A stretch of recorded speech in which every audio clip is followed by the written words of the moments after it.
Doctor Shashikumar ಅವರೇ ನಮಸ್ಕಾರ. Sir ನಮಸ್ಕಾರ ಸರ್.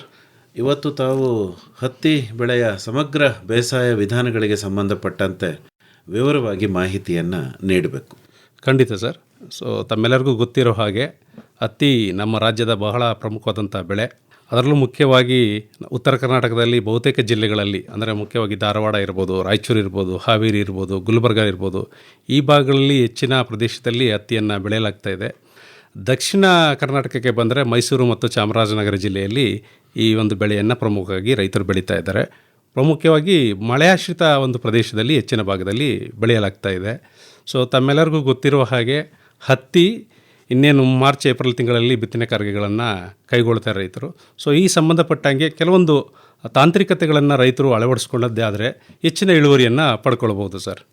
ಹೇಳಿ ಸರ್, ಮೊದಲಿಗೆ ನಿಮ್ಮ all India cotton coordinated project ಇದೆಯಲ್ಲ, ಅದ್ರ ಬಗ್ಗೆ ಮೊದಲಿಗೆ. ಹೌದು ಸರ್.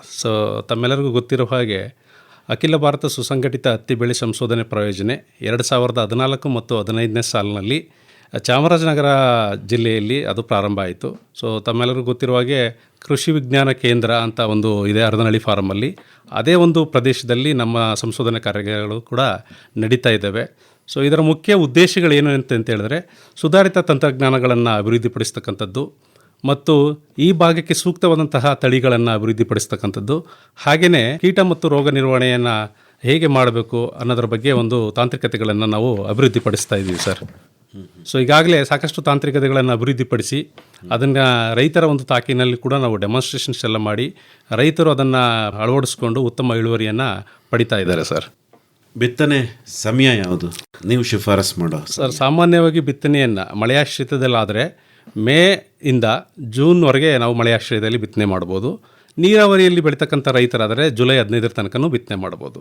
ಆದರೆ ನಮ್ಮ ಒಂದು ಜಿಲ್ಲೆಯಲ್ಲಿ ಸ್ವಲ್ಪ ವಿಭಿನ್ನವಾದಂತಹ ವಾತಾವರಣ. ಬಿತ್ತನೆಯನ್ನು ಏಪ್ರಿಲ್ 15ರಿಂದ ಮೇ 15 ತನಕ ನಾವು ಬಿತ್ತನೆ ಮಾಡ್ಬೋದು. ಸ್ವಲ್ಪ ತಡವಾದರೆ ಜೂನ್ ತನಕ ನಾವು ಬಿತ್ತನೆಯನ್ನು ಕೈಗೊಳ್ಬೋದು ಸರ್. ಚಾಮರಾಜನಗರ ಜಿಲ್ಲೆ ಬಗ್ಗೆ ಮಾತಾಡ್ತಿರತ್ತ? ಚಾಮರಾಜನಗರ ಜಿಲ್ಲೆ ಹಾಗೂ ಮೈಸೂರು ಜಿಲ್ಲೆ ಒಟ್ಟುಗೂಡಿ ಏಪ್ರಿಲ್ 15ರಿಂದ ಮೇ 15 ತನಕ ಸೂಕ್ತವಾದ ಕಾಲ ಹೆಚ್ಚಿನ ಇಳುವರಿ ಪಡೆಯಲು. ಹಾಗಾಗಿಯೂ ಕೂಡ ಸ್ವಲ್ಪ ತಡ ಆದರೆ ಜೂನ್ ತನಕ ನಾವು ಬಿತ್ತನೆಯನ್ನು ಕೈಗೊಳ್ಳಬಹುದು. ಯಾಕೆ ಮುಂಚಿತವಾಗಿ ಬಿತ್ತನೆ ಮಾಡಿದ್ರೆ ಹೆಚ್ಚಿನ ಇಳುವರಿ ಬರುತ್ತೆ ಅಂತೀರಿ?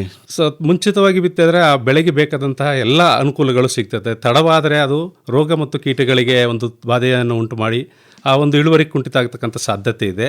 ಮುಖ್ಯವಾಗಿ ಇನ್ನೊಂದು ಭಾಳ ಸಮಸ್ಯೆ ಏನಂತ ಹೇಳಿದ್ರೆ, ತಡವಾದರೆ ತೇವಾಂಶದ ಕೊರತೆ ಕಡಿಮೆಯಾಗಿ ಇಳುವರಿ ಕುಂಠಿತಗೊಳ್ತಕ್ಕಂಥದ್ದು ನಮ್ಮ ಸಂಶೋಧನೆಯಿಂದ ನಾವು ಕಂಡು ಬಂದಿದೆ ಸರ್. ತುಂಬ ತಡ ಅಂದರೆ ಎಲ್ಲಿವರೆಗೂ ಬಿತ್ತನೆ ಮಾಡ್ಬೋದು? ಜುಲೈ 15 ತನಕ ನಾವು ಬಿತ್ತನೆಯನ್ನು ಮಾಡ್ಬೋದು ಸರ್. ತದನಂತರ ನಾವು ಇಳುವರಿಯಲ್ಲಿ ಸಾಕಷ್ಟು ಕುಂಠಿತ ಆಗ್ತಕ್ಕಂಥದ್ದನ್ನು ನಾವು ಗಮನಿಸ್ಬೋದು. ಓಕೆ. ಏಪ್ರಿಲ್ 15ರಿಂದ ಜುಲೈ 15ವರೆಗೆ ಸಾಮಾನ್ಯವಾಗಿ ಇಲ್ಲಿ ನಮ್ಮ ಭಾಗದಲ್ಲಿ ಅಂದರೆ ಪೂರ್ವ ಮುಂಗಾರು ಬರ್ತದೆ ಏಪ್ರಿಲಲ್ಲಿ ಮತ್ತು ಮೇಯಲ್ಲಿ. ಆ ಒಂದು ಮಳೆಯನ್ನು ನಾವು ಸದುಪಯೋಗಪಡಿಸ್ಕೊಂಡು, ಯಾಕಂದರೆ ಹೆಚ್ಚಿನ ರೈತರು ನಮ್ಮಲ್ಲಿ ಬೆಳೀತಕ್ಕಂಥದ್ದು DCH 32 ಜಾತಿಯ ಒಂದು ಹತ್ತಿಯನ್ನು. ಹಾಗಾಗಿ ಸ್ವಲ್ಪ ಅದು ದೀರ್ಘಾವಧಿ ದೀರ್ಘಾವಧಿ ತಳಿಗಳನ್ನು ಮುಂಚಿತವಾಗಿ ಬಿತ್ತನೆ ಮಾಡ್ತಕ್ಕಂಥದ್ದು ಭಾಳ ಸೂಕ್ತ ಅಂತ. ಈಗ ತಳಿಗಳಿಗೆ ಸಂಬಂಧಪಟ್ಟಂತೆ ಬರೋಣ. ಈಗ ನಮ್ಮ ಪ್ರದೇಶಕ್ಕೆ ಸೂಕ್ತವಾದಂತಹ ತಳಿಗಳು ಮತ್ತು ಈಗೆಲ್ಲ ಬಿ ಟಿ ಅಂತ ಹೇಳ್ತಾರಲ್ವ, ಈ BT ಹೈಬ್ರಿಡ್ ತಳಿಗಳು ಯಾವುದನ್ನು ಬಳಕೆ ಮಾಡಿದ್ರೆ ಸೂಕ್ತ ಅಂತೀರಿ ಸರ್? ಈಗಾಗಲೇ BT ಹತ್ತಿ ತಳಿಗಳು ಖಾಸಗಿಯಾಗಿಯೂ ಕೂಡ ಲಭ್ಯ ಇದ್ದಾವೆ. ಹಾಗಾಗಿ ಸರ್ಕಾರಿ ಸಂಸ್ಥೆಗಳಿಂದ ಬಿಡುಗಡೆಯಾದಂತಹ ತಳಿಗಳು ಕೂಡ ಲಭ್ಯ ಇದ್ದಾವೆ. ಸರ್ಕಾರಿ ಸಂಸ್ಥೆಯಿಂದ ಬಿಡುಗಡೆ ಆದಂತಹ DCH 32 ಭಾಳ ಜನ ರೈತರಿಗೆ ಗೊತ್ತಿರ್ತದೆ. ಮೊದಲೆಲ್ಲ DCH 32ನೇ ನಮ್ಮಲ್ಲಿ ಯಥೇಚ್ಛವಾಗಿ ಬೆಳೀತಾ ಇದ್ರು. ಈಗ ಅದರದೇ ಒಂದು DCH 32 BT ಅಂತಕ್ಕಂಥದ್ದು ನಮ್ಮ ಕರ್ನಾಟಕ ರಾಜ್ಯ ಬೀಜ ನಿಗಮದಿಂದ ಲಭ್ಯ ಇದೆ. ಅದನ್ನು ರೈತರು ಪಡೆದುಕೊಂಡು ಅದನ್ನು ಹಾಕ್ಬೋದು. ಅದಲ್ಲದೆ ಅನೇಕ ಖಾಸಗಿ ತಳಿಗಳದು ಸಾಕಷ್ಟು ಹೊಸ BT ತಳಿಗಳು ಲಭ್ಯ ಇದ್ದಾವೆ. ಈಗ BG1 ಆಯಿತು, ಈಗ ಸದ್ಯದಲ್ಲಿ BG2 ಅಂತಕ್ಕಂಥದ್ದು ಯಥೇಚ್ಛವಾಗಿ ಬೆಳೀತಾ ಇದ್ದಾರೆ. ಅದರಲ್ಲಿ ಪ್ರಮುಖವಾಗಿ ಅಂದರೆ ನಮ್ಮ ಭಾಗಕ್ಕೆ ಬಾಹುಬಲಿ ಅಂತಕ್ಕಂಥದ್ದು ಇರ್ಬೋದು, ಅಥವಾ ಪುಲಿ ಅಂತಕ್ಕಂಥದ್ದು ಇರ್ಬೋದು, ಮಿನರ್ವಾ ಇರಬಹುದು, ಇನ್ನೂ ಅನೇಕ ಖಾಸಗಿ ಸಂಸ್ಥೆಗಳ ತಳಿಗಳು ಲಭ್ಯ ಇದ್ದಾವೆ. ಆ ಮಣ್ಣಿಗೆ ತಕ್ಕಂತೆ ಮತ್ತು ವಾತಾವರಣಕ್ಕೆ ತಕ್ಕಂತೆ ತಳಿಗಳನ್ನು ಆಯ್ಕೆ ಮಾಡ್ಕೊಳ್ಬೇಕಾಗ್ತದೆ ಸರ್. ಅಲ್ಲ, ಈ ಸಾವಯವ ಕೃಷಿಕರು DCH 32 ನಮಗೆ BT ಇಲ್ಲದ್ದೇ ತಳಿಬೇಕು ಅಂತ ಹುಡುಕಾಡ್ತಾರಲ್ವ, ಅಂಥವ್ರು ಈಗ BT ಹೊಂದಿರುವಂತಹ DCH 32 ಬಳಕೆ ಮಾಡ್ಕೋಬೋದಾ? ಇಲ್ಲ, ಖಂಡಿತ ಇಲ್ಲ ಸರ್. ನಾವು ಸಾವಯವ ಕೃಷಿಯಲ್ಲಿ BTಯನ್ನು ಬೆಳೀಲಿಕ್ಕೆ ಅವಕಾಶ ಇಲ್ಲ. DCH32 ಈಗಲೂ ಕೂಡ ಲಭ್ಯ ಇದೆ. ಕರ್ನಾಟಕ ರಾಜ್ಯ ಬೀಜ ನಿಗಮದಲ್ಲಿ DCH32 ಬೀಜ ಲಭ್ಯ ಇದೆ. ಹಾಗೆ ಅನೇಕ ಖಾಸಗಿ ಸಂಸ್ಥೆಗಳು ಕೂಡ ಹಳೆಯ ತಳಿ ಇದೆಯಲ್ಲ DCH32 ಅದನ್ನು ಕೂಡ ಲಭ್ಯ ಇದೆ. ಅದನ್ನು ರೈತರು ಪಡೆದುಕೊಂಡು ಬೆಳಿಬೋದು ಈಗಲೂ ಸಾವಯವ ಕೃಷಿಯಲ್ಲಿ. ಅದೇನೋ ಸಿಂಗಲ್ BT ಡಬಲ್ BT ಅಂತೆಲ್ಲ ಹೇಳ್ತಾರಲ್ಲ ಸರ್, ಏನಾಗಂತ? ಸರ್, ಸಿಂಗಲ್ BT ಅಂತಂದರೆ BG1 ಅಂತ. ಅದು ನಮಗೇನು ಮುಖ್ಯವಾಗಿ ಹತ್ತಿಗೆ ಬರ್ತಕ್ಕಂಥ ಕಾಯಿ ಕೊರಕ ನಿಯಂತ್ರಣಕ್ಕೆ ಕಂಡಿರತಕ್ಕಂಥ ಒಂದು BT. ಅದು BT ಅಂತಕ್ಕಂಥದ್ದು ಸರ್ವೇಸಾಮಾನ್ಯ ಈಗ ನಮ್ಮ ಮಣ್ಣಿನಲ್ಲಿ ಕಂಡು ಬರ್ತಂತಹ ಒಂದು ಬ್ಯಾಕ್ಟೀರಿಯಾ ಬ್ಯಾಸಿಲಸ್ ತುರಿಂಜೆನಿಸಿಕ್ ಅಂತದ್ದು. ಅದನ್ನು ಒಂದು ಹತ್ತಿ ಬೀಜದೊಳಗೆ ನಾವು ಸೇರಿಸಿದಾಗ ಏನಾಗುತ್ತೆ, ಅದು ಹತ್ತಿ ಗಿಡ ಸಂಪೂರ್ಣವಾಗಿ ವಿಷ ಆಗುತ್ತೆ. ಸೊ ಅದು ಕಾಯಿ ಕೊರಕಕ್ಕೆ ಮಾತ್ರ ಅದರ ಒಂದು ಬಾಧೆಯನ್ನು ತಡೆಗಟ್ಟುತ್ತೆ. ಉಳಿದ ಕೀಟಗಳು ಸರ್ವೇಸಾಮಾನ್ಯವಾಗಿ ಬರ್ತದೆ. BG2 ಅಂತ ಹೇಳಿದ್ರೆ ಅದು ಕಾಯಿ ಕೊರಕದಲ್ಲಿ 3-4 ಥರ ಕಾಯಿ ಕೊರಕ ಇದೆ. ಸೊ ಚುಕ್ಕೆ ಕಾಯಿ ಕೊರಕ ಇರ್ಬೋದು, ಅಮೆರಿಕನ್ ಕಾಯಿ ಕೊರಕ ಇರ್ಬೋದು, ಅಥವಾ ಗುಲಾಬಿ ಕಾಯಿ ಕೊರಕ ಇರ್ಬೋದು. ಈ 3 ಕೀಟಗಳ ನಿಯಂತ್ರಣಕ್ಕೆ BG2 ಅನ್ನು ನಾವು ಬಳಸಬೇಕಾಗುತ್ತೆ. ಅಂದರೆ ಅದರ ವ್ಯಾಪ್ತಿ ಜಾಸ್ತಿ, BG1ಗಿಂತ BG2 ವ್ಯಾಪ್ತಿ ಜಾಸ್ತಿ ಇದೆ. ನಿಯಂತ್ರಣ ನಾವು ಮಾಡ್ಬೋದು ಯಾವುದು ಕಾಯಿ ಕೊರಕಗಳನ್ನು. ಹಾಗಾದರೆ ಡಬಲ್ BT ಬಳಸೋದೇ ಒಳ್ಳೆಯದು. ಹೌದು ಸರ್, ಉತ್ತಮ. ರೈತರು ಈಗಾಗಲೇ ಬಳಸ್ತಾ ಇದ್ದಾರೆ. ಹೆಚ್ಚಿನ ಪ್ರಮಾಣದಲ್ಲಿ BG2 ಅನ್ನು ಬೆಳೆಸ್ತಕ್ಕಂಥದ್ದು ಒಳ್ಳೆಯದು. ಈಗ ಹತ್ತಿನ BT ಬೆಳೆಯುವಂಥ ಸಂದರ್ಭದಲ್ಲಿ ಸರ್, ಅದರ ಜೊತೆಗೆ BT ಅಲ್ಲದ ಹತ್ತಿಯನ್ನು ಕೂಡ ಬೆಳಿಬೇಕು ಅಂತ ತಾವೇ ಶಿಫಾರಸ್ ಮಾಡ್ತೀರಿ? ಖಂಡಿತ ಸರ್. ಅಥವಾ ಕೆಲವು ಸರಿ ತೊಗರಿ ಕಾಳುಗಳನ್ನು ಕೂಡ ಇಟ್ಟಿರೋ ನಿದರ್ಶನ ಇದೆ ಅದರ ಪ್ಯಾಕೆಟಲ್ಲಿ. ಹೌದು ಸರ್. ತುಂಬ ಜನ ರೈತರು ಏನು ಮಾಡ್ತಾರೆ, ಏನೋ ಅಪ್ಪಿತಪ್ಪಿ ಬಂದ್ಬಿಟ್ಟಿರ್ಬೇಕು ಅಂತ ಅದನ್ನೇನು ಬಳಸಕ್ಕೆ ಹೋಗಲ್ಲ. ಏನಕ್ಕೆ ಈ ತರಹದ ಒಂದು ತಾಂತ್ರಿಕತೆ ಏನಕ್ಕೆ ಅಂತ ಹೇಳಿದ್ರೆ ಸರ್, ಹೀಗಾಗಿ ಸಾಮಾನ್ಯವಾಗಿ ನೀವು ನೋಡಿರ್ಬೋದು 450 ಗ್ರಾಮ್ ಪ್ಯಾಕೆಟ್ ಬೀಜ ಬರುತ್ತೆ. ಅದರಲ್ಲಿ 50 ಗ್ರಾಮ್ದು BT ಸೀಡ್ಸನ್ನು ಕೂಡ ಪ್ರತಿ ಕಂಪನಿಗಳವರು ಕೂಡ ಕೊಡ್ತಾಯಿದ್ರು ಸಪ್ರೇಟಾಗಿ. ಅದನ್ನು ಬಹುತೇಕ ರೈತರು ಬಳಸ್ತಾ ಇರಲಿಲ್ಲ. ಅದನ್ನು ಏನು ಮಾಡಬೇಕು ಅಂತಂದರೆ ಹೊಲದ ಸುತ್ತ 4-5 ಸಾಲು ಬಳಸಬೇಕಾಗಿತ್ತು. ಏನಕ್ಕೆ ಬಳಸಬೇಕು ಅಂದರೆ ಈ ತಾಂತ್ರಿಕತೆಯನ್ನು ನಾವು BT ಕಾಪಲ್ಲಿ ನಾವು ರೆಸಿಸ್ಟೆನ್ಸನ್ನ ಬಿಲ್ಡಪ್ ಮಾಡಬಾರ್ದು. ಒಂದು ಸತಿ ನಾವು ರೆಸಿಸ್ಟೆನ್ಸ್ ಬಿಲ್ಡಪ್ ಮಾಡಿದ್ರೆ ನೀವು ಯಾವುದೇ ಪ್ರಮಾಣದ ಔಷಧಿಗಳು ಸಿಂಪಡಿಸಿದ್ರು ಕೂಡ ಅದು ನಿಯಂತ್ರಣಕ್ಕೆ ಬರಲ್ಲ. ಹಾಗಾಗಿ ಆ ರೆಸಿಸ್ಟೆನ್ಸನ್ನು ನಾವು ಡಿಲೇ ಮಾಡಲಿಕ್ಕೋಸ್ಕರ ನಾವು ಏನು ಮಾಡಬೇಕಾದ್ರೆ ಇದನ್ನ ರೆಫ್ಯೂಜಿ ಕ್ರಾಪ್ಸ್ ಅಂತ ಹೇಳ್ತೀವಿ. ಅಂದರೆ ಅದೇ ಬೀಜವನ್ನು BT ಅಲ್ಲದ ಹತ್ತಿ ಬೀಜವನ್ನು ನಾವು ಹೊಲದ ಸುತ್ತ ಬೆಳೆದ್ರಿಂದ ನಾವು ಅದರ ರೆಸಿಸ್ಟೆನ್ಸನ್ನು ನಾವು ತಡವಾಗಿ ಮಾಡಬಹುದು. ಒಂದು ಸತಿ ರೆಸಿಸ್ಟೆನ್ಸ್ ಬಿಲ್ಡಪ್ ಆಗಿಬಿಟ್ರೆ ನಮಗೆ ಆ BT ಒಂದು ಗುಣಲಕ್ಷಣಗಳು ಕಡಿಮೆಯಾಗಿ ಇಳುವರಿ ಮುಂದಿನ ದಿನಗಳಲ್ಲಿ ತೀರಾ ಕುಂಠಿತ ಆಗುವಂಥ ಸಾಧ್ಯತೆ ಇರ್ತದೆ. ಇದು ಯಾಕೆ BT ಹತ್ತಿ ಆಗ್ಬೋದು ಅಥವಾ ತೊಗರಿಯನ್ನೇ ಯಾಕೆ ಬಳಸ್ಬೇಕಂದ್ರೆ ತೊಗರಿಗೂ ಕೂಡ ಅದೇ ಕಾಯಿ ಕೊರಕ ತೊಗರಿ ಕಾಯಿನೂ ಕೂಡ ತಿನ್ನುತ್ತೆ. ಹಾಗಾಗಿ ಅದೆರಡನ್ನಾದರೂ ಬಳಸ್ಬೋದು. ಆದರೆ ಇತ್ತೀಚಿನ ದಿನಗಳಲ್ಲಿ ನೀವು ಗಮನಿಸ್ಬೋದು ರೈತರು ಅದರಲ್ಲಿ BT ಹತ್ತಿಯಲ್ಲಿ ಅದನ್ನು ಸಪ್ರೇಟ್ ಮಾಡಲ್ಲ. ಮೊದಲು ಇದು ಕೆಂಪು ಬಣ್ಣದಲ್ಲಿ BT ಹತ್ತಿ ಇರ್ತಿತ್ತು, BT ಹತ್ತಿ ಹಸಿರು ಬಣ್ಣದಲ್ಲೇ ಇರ್ತಿತ್ತು. ಈಗ ಎಲ್ಲ ಕೂಡ ಒಂದೇ ಥರ ಇರೋದ್ರಿಂದ ಕಾರಣ ಏನಂತಂದರೆ ರೈತರು ಅದನ್ನು ಪ್ಯಾಕೆಟನ್ನು ಸಪ್ರೇಟಾಗಿ ಬಿಸಾಕೊಡೋರು ಯಾರು ಕೂಡ ಆಗ್ತಿರ್ಲಿಲ್ಲ. ಈಗ ಅದರಲ್ಲೇ ಮಿಕ್ಸ್ ಮಾಡಿ ಆ ಒಂದು ತಂತ್ರಜ್ಞಾನವನ್ನು ಕೊಟ್ಟಿದ್ದಾರೆ. ಹಾಗಾಗಿ ಖಂಡಿತವಾಗಿ ಅದನ್ನು ಬಳಸಲೇಬೇಕು ರೈತರು. ಅಂದರೆ ಆ ಬೀಜದಲ್ಲೇ ಮಿಕ್ಸ್ ಆಗಿದೆ. ಈಗ ನೀವು ಸಪ್ರೇಟ್ ಮಾಡೋಕ್ಕಾಗಲ್ಲ. ಯಾಕಂದರೆ ಇದರ ಬೆಳವಣಿಗೆ ಗುಣಲಕ್ಷಣಗಳೇ ಬೇರೆ, ಅದರ ಬೆಳವಣಿಗೆ ಗುಣಲಕ್ಷಣಗಳೇ ಬೇರೆ. ರೈತರು ಏನು ತಪ್ಪು ತಿಳ್ಕೊತಾ ಇದೆ ಅಂದರೆ ಅಲ್ಲಿ ಆ ಕಾಯಿಲೆ ಯಾಕೋ ಸರಿಯಾಗಿ ಇಳುವರಿ ಬರ್ತಾ ಇಲ್ಲ ಅಥವಾ ಇನ್ನೊಂದೇನೋ ಒಂದು ಕೊರತೆಯನ್ನು ಕಂಡುಹಿಡಿತಾ ಇದ್ರು. ಸೊ ಈಗ ಅದನ್ನು ಬೇರ್ಪಡಿಸಲಿಕ್ಕೆ ಆಗಲ್ಲ. ಅದನ್ನು ಆ ಬೀಜದೊಳಗಡೆ ಸೇರಿಸ್ಕೊಡ್ತಾ ಇದ್ದಾರೆ. ಅಂದರೆ ಇದರ ಅರ್ಥ ಏನು ಅಂದರೆ ಕೀಟ ತಿನ್ನುವಂಥ ಸಸ್ಯಗಳು ಅಲ್ಲಿ ಇರಬೇಕು. ಇಲ್ಲ ಅಂತಂದರೆ ಪರಭಕ್ಷ ಕೀಟಗಳು ಅಂತಿದ್ದಾವೆ ನಿಮಗೆ, ಮಿತ್ರ ಕೀಟಗಳು, ಶತ್ರು ಕೀಟಗಳು ಅಂತ. ಇಲ್ಲ, ಅದೆಲ್ಲ ಒಂದು ಬಯೋಡೈವರ್ಸಿಟಿ ನಮ್ಗೆ ಉತ್ತಮವಾಗಿರಬೇಕು ಅಂತಂದರೆ ಎರಡು ಕೂಡ ಸಮ ಪ್ರಮಾಣದಲ್ಲಿ ಇರಬೇಕಾಗತ್ತೆ. ಇಲ್ಲ ಅಂತಂದರೆ ಇದು ರೆಸಿಸ್ಟೆನ್ಸ್ ಬಿಲ್ಡಪ್ ಆಗಿಬಿಟ್ಟು ಅಂದರೆ ಅದು ನೀವು ಯಾವುದೇ ಔಷಧಿಗೂ ಕೂಡ ಅದು ನಿಯಂತ್ರಣಕ್ಕೆ ಬರದೇ ಇರತಕ್ಕಂಥ ಸ್ಥಿತಿಗೆ ನಾವು ತೆಗೆದುಕೊಂಡು ಹೋಗಬಾರ್ದು ಅನ್ನೋ ಒಂದು ಕಾರಣಕ್ಕೋಸ್ಕರ ನಾವು ಅದನ್ನು ಬಳಸಲೇಬೇಕಾದಂಥದ್ದು. ಓಕೆ ಡಾಕ್ಟ್ರೇ, ಒಂದಷ್ಟು ಪ್ರಯತ್ನಗಳು ಹನಿ ನೀರಾವರಿಯಲ್ಲಿ ಹತ್ತಿ ಬೆಳೆಯೋ ವಿಚಾರದ ಬಗ್ಗೆ ತುಂಬ ಚರ್ಚೆ ಆಯಿತು. ಅದೇನು ಯಶಸ್ವಿ ಆಯಿತಾ ಹೇಗೆ? ಖಂಡಿತ ಸರ್. ಈಗ ಮಹಾರಾಷ್ಟ್ರ ಒಂದು ಭಾಗಕ್ಕೆ ಹೋದರೆ ಬಹುತೇಕ ರೈತರು ಹನಿ ನೀರಾವರಿಲಿ ಬೆಳೀತಾ ಇದ್ದಾರೆ. ಈಗ ಹನಿ ನೀರಾವರಿ ಬಳಸ್ಕೊಳ್ತಕ್ಕಂಥ ಉದ್ದೇಶ ಏನಕ್ಕೆ ಅಂದರೆ ನೀರನ್ನು ಕಡಿಮೆ ಬಳಸ್ತಕ್ಕಂಥದ್ದು ಅಂತ. ಆಮೇಲೆ ಮೇಲಾಗಿ ಹತ್ತಿ ಸಾಲಿಂದ ಸಾಲಿಗೆ ನಾವು 3 ಅಡಿ ಅಂತ ಕೊಡ್ತೀವಿ. ಸೊ 3 ಅಡಿ ಅಂತರದಲ್ಲಿ ನಮಗೆ ಸಾಕಷ್ಟು ಪ್ರದೇಶ ಇರ್ತದೆ. ಸೊ ಹಾಗಾಗಿ ಅದನ್ನು ಹನಿ ನೀರಲ್ಲಿ ಬೆಳೆದ್ರೆ ಏನಾಗುತ್ತೆ, ನಮಗೆ ಏನಂದರೆ ನೀರಿನ ಲಭ್ಯತೆ ಕಡಿಮೆ ಆಗುತ್ತೆ ಮತ್ತು ಇದು ದೀರ್ಘಾವಧಿ ಬೆಳೆ. ನಾನು ಆಗಲೇ ನಿಮಗೆ ಹೇಳಿದೆ 180ರಿಂದ 210 ದಿವಸಕ್ಕೆ ಹೋಗುತ್ತೆ. ಸೊ ನಮ್ಮ ಮಳೆ ಅವಧಿ ಭಾಳ ಕಡಿಮೆ. ಸೊ ಅದಕ್ಕೆ ನೀರಿನ ನಮಗೆ ಲಭ್ಯತೆ ಇರಲ್ಲ ಕೊನೆಯ ಒಂದು ಸಂದರ್ಭಗಳಲ್ಲಿ. ಹಾಗೆ ಹನಿ ನೀರಾವರಿಯಲ್ಲಿ ಬೆಳೆದ್ರೆ ಏನಾಗುತ್ತೆ ಅಂತಂದರೆ ಬೆಳೆಗೆ ಸಾಕಷ್ಟು ಪ್ರಮಾಣದಲ್ಲಿ ಅದಕ್ಕೆ ಸಂದಿಗ್ಧ ಹಂತಗಳಲ್ಲಿ ನೀರು ಸಿಗುತ್ತೆ, ಜೊತೆಗೆ ಬೆಳವಣಿಗೆ ಚೆನ್ನಾಗಾಗುತ್ತೆ. ಇನ್ನೊಂದು ಅನುಕೂಲ ಏನಂತಂದರೆ ಹನಿ ನೀರಾವರಿಯಲ್ಲಿ ನಾವು ಅದರ ರಸಗೊಬ್ಬರವನ್ನು ಕೂಡ ಅದರ ಮುಖೇನ ಕೊಡೋದ್ರಿಂದ ಹೆಚ್ಚಿನ ಒಂದು ಸದ್ಬಳಕೆ ಆಗುತ್ತೆ ಅಂತ. ಸೊ ಈಗ ಮಹಾರಾಷ್ಟ್ರದಲ್ಲಿ ನೀವು ನೋಡ್ಬೋದು, ನಮ್ಮ ಜಿಲ್ಲೆಯ ಸರಾಸರಿ ಇಳುವರಿ ಬಂದು 4ರಿಂದ 5 ಕ್ವಿಂಟಲ್ ಮಾತ್ರ ಇದೆ ಒಂದು ಹೆಕ್ಟೇರ್ಗೆ. ಅಂದರೆ 2.5 ಎಕರೆ ಪ್ರದೇಶಕ್ಕೆ ಬರೀ 4ರಿಂದ 5 ಕ್ವಿಂಟಲ್ ಇದೆ. ಈ ಮಹಾರಾಷ್ಟ್ರ ಅಂತ ಪ್ರದೇಶದಲ್ಲಿ ಈಗ ಹನಿ ನೀರಾವರಿಯನ್ನು ಅಳವಡಿಸ್ಕೊಂಡು ರೈತರು 25 ಕ್ವಿಂಟಲ್ ತನಕ ತಗೊಳ್ತಾರೆ 1 ಹೆಕ್ಟೇರ್ಗೆ. ಸೊ ಅವ್ರಿಗೂ ನಮಗೂ ಕೂಡ 20 ಕ್ವಿಂಟಲ್ ವ್ಯತ್ಯಾಸ ಇದೆ. ಸೊ ಹಾಗಾಗಿ ಇದನ್ನು ಎಲ್ಲೆಲ್ಲಿ ಸಾಧ್ಯತೆ ಇದೆಯೋ ರೈತರು ಅದನ್ನು ಅಳವಡಿಸ್ಕೊಳ್ಳಬಹುದು. ನೀರಾವರಿಗೆ ಬಹಳಷ್ಟು ರೆಸ್ಪಾಂಡ್ ಮಾಡುತ್ತೆ ಹತ್ತಿ, ಖಂಡಿತ ಸರ್. ಆದರೆ ವಿಜ್ಞಾನಿಗಳು ನೀವು ಸಂದಿಗ್ಧ ಹಂತ ಇಂಥ ಸಮಯದಲ್ಲಿ ನೀರು ಕೊಟ್ಟರೆ ಸಾಕು ಅಂತ ಹೇಳ್ತೀರಿ. ಹಾಂ ಸರ್. ಸೊ ಹತ್ತಿಗೆ ನೀರು ಬೇಕು ಅನ್ನೋವಂಥ ಹಂತಗಳು ಯಾವುದು ಸರ್? ಮುಖ್ಯವಾಗಿ ಹತ್ತಿ ನಿಮಗೆ ದೀರ್ಘಾವಧಿ ಬೆಳೆ, ಪೆರಿನಿಯಲ್ ನೇಚರ್ ಇರ್ತಕ್ಕಂಥ ಒಂದು ಗುಣ ಇರ್ತಕ್ಕಂಥದ್ದು. ನೀರನ್ನು ಅತಿ ಹೆಚ್ಚಾಗಿ ಕೊಟ್ಟರೂ ಕೂಡ ಸಮಸ್ಯೆನೇ. ಏನಾಗುತ್ತೆ, ಅದು ಬೆಳವಣಿಗೆ ಜಾಸ್ತಿ ಮಾಡಿ ಕಾಯಿಗಳ ಸಂಖ್ಯೆಯನ್ನು ಕಡಿಮೆ ಮಾಡುತ್ತೆ. ಅದಕ್ಕೆ ನಾವೇನು ಹೇಳ್ತೀವಿ ಅಂದರೆ ಸಂದಿಗ್ಧ ಹಂತಗಳು, ಅಂದರೆ ಕ್ರಿಟಿಕಲ್ ಸ್ಟೇಜಸ್ ಅಂತ ಹೇಳ್ತೀವಿ. ಈಗ ಮೊಳಕೆ ಒಡೆಯುವ ಹಂತ, ಮೊಗ್ಗಾಗುವ ಹಂತ, ಹೂ ಬರುವ ಹಂತ ಮತ್ತು ಕಾಯಿ ಬಲಿಯುವ ಹಂತ, ಈ 4 ಹಂತಗಳಲ್ಲಿ ನೀರನ್ನು ಕೊಟ್ಟರೆ ನಾವು ಒಳ್ಳೆಯ ಇಳುವರಿಯನ್ನು ಪಡಿಬೋದು. ಇಲ್ಲ ಖಂಡಿತವಾಗಿ ಸುಮ್ಮನೆ ನೀರನ್ನು ಹಾಯಿಸ್ತಾ ಹೋದ್ರೆ ಏನಾಗುತ್ತೆ, ಬೆಳವಣಿಗೆ ಜಾಸ್ತಿ ಆಗುತ್ತೆ ಹೊರತು ಕಾಯಿ ಮತ್ತು ಅದರ ಇಳುವರಿ ತುಂಬ ಕಡಿಮೆ ಆಗುತ್ತೆ.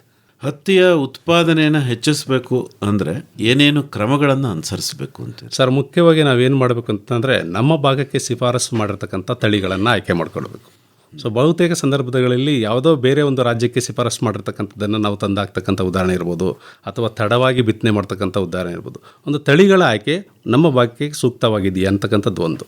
ಎರಡನೇದಾಗಿ ಬಿತ್ತನೆ ಅಂತರ. ಬಹುತೇಕ ರೈತರು ನಾವೇನು ಮಾಡ್ತೀವಿ ಅಂತಂದರೆ ಸಾಲಿಂದ ಸಾಲಿಗೆ ಸಾಕಷ್ಟು ಅಂತರಗಳನ್ನು ಕೊಡ್ತೀವಿ. ಈಗ ನಮ್ಮ ಮೈಸೂರು ಮತ್ತು ಚಾಮರಾಜನಗರ ಜಿಲ್ಲೆಯಲ್ಲಿ 3 ಅಡಿ ಅಂತರದಲ್ಲಿ ಬಿತ್ತನೆ ಮಾಡ್ತೀವಿ, ಸಾಲಿಂದ ಸಾಲಿಗೆ ಮತ್ತು ಬೀಜದಿಂದ ಬೀಜಕ್ಕೆ. ಇದರ ನಡುವೆ ಏನಾಗುತ್ತೆ, ಸಾಕಷ್ಟು ಪ್ರದೇಶ ಇರ್ತದೆ, ಸಸಿಗಳ ಸಂಖ್ಯೆ ನಮಗೆ ಕಡಿಮೆ ಆಗುತ್ತೆ. ಒಂದು ಬಾರಿ ಸಸಿಗಳ ಸಂಖ್ಯೆ ಕಡಿಮೆ ಆಗಿದ್ರೆ ನಮಗೆ ಇಳುವರಿನೂ ಕೂಡ ಕಡಿಮೆ ಆಗುತ್ತೆ. ಇದು ಒಂದು.